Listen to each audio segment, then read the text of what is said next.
Welcome into the Lantern Sports Men's Basketball Preview Show. I'm your host, Casey Smith, and joining me as always is Gabe Burggraf. Ohio State, they're back on the road after a 69-60 loss to Illinois on Tuesday, where they're going to travel to Assembly Hall, where they have no easy feat facing the Indiana Hoosiers this Saturday. Gabe, what are you looking for in that matchup for the Buckeyes, and who are some of the guys on the Indiana Hoosiers squad that you're really looking at? Absolutely. Ohio State-wise, I'm looking at Zed Key, in that game against Illinois, got in foul trouble, wasn't particularly effective early on, so I'm looking for him to bounce back and be dominant in that post, potentially against TJD, Trayce Jackson-Davis.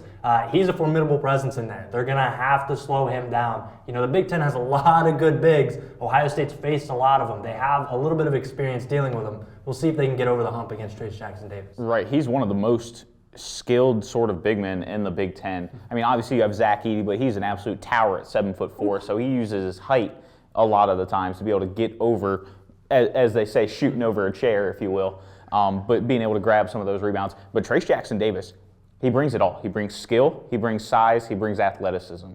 In conference play, he's averaging 20 points a game, and that's why he's 7th in Ken Pomeroy's National Player of the Year. So he's right up there with some of the best in the country.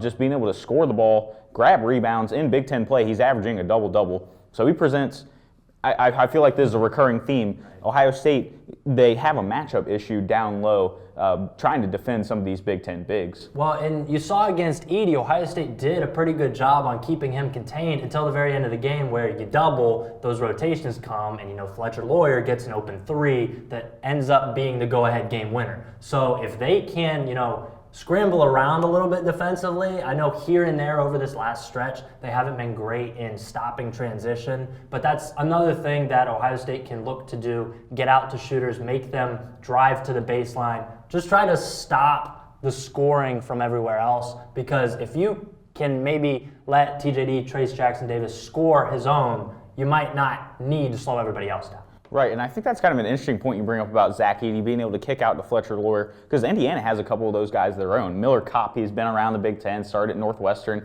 Now he's donning the Indiana red. Very beautiful color. Love the script, love the pants as well. But he's a three-point specialist like nobody's business.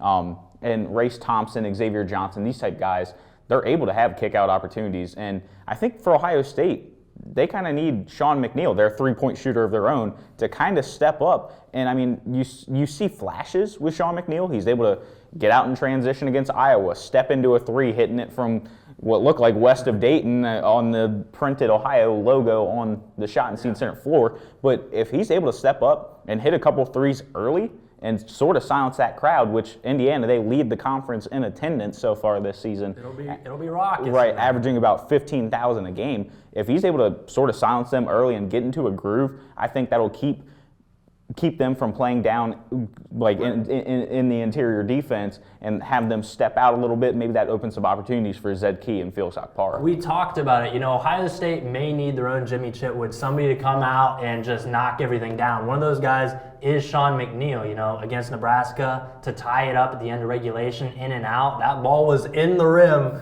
down 50%, just didn't drop. So if he can get it going, along with Bryce Sensabaugh, who's been scoring at an outrageous clip for a freshman, if he can keep getting to his spots in the mid-range, Ohio State shouldn't have anything to worry about if they put a complete game together on offense. Right, and it kind of begs the question, do you think Roddy Gale Jr. deserves some more minutes moving forward? I mean, it never hurts to add energy and defense, especially when you got two high-volume scorers in Sensabaugh and McNeil. And he can get up, too. He can potentially, depending on how the switches and everything go, pick and roll, he might be tasked with Jackson-Davis. So it'll be interesting to see what exact matchups happen in the post and on the perimeter against a good Indiana, all-around unit, not even just in the paint. Right. Ohio State, they've lost 6 of their last 7. Meanwhile, Indiana, they're hitting their stride. They've won 4 in a row, and they're really just putting teams away in conference play, especially this season. So it's no easy task for Ohio State this Saturday at Assembly Hall. We'll be there with the coverage for you on site. But for now, this has been the Lantern Sports Big Ten Men's Basketball Preview. For Gabe Burggraf, I'm Casey Smith. Until next time, take care.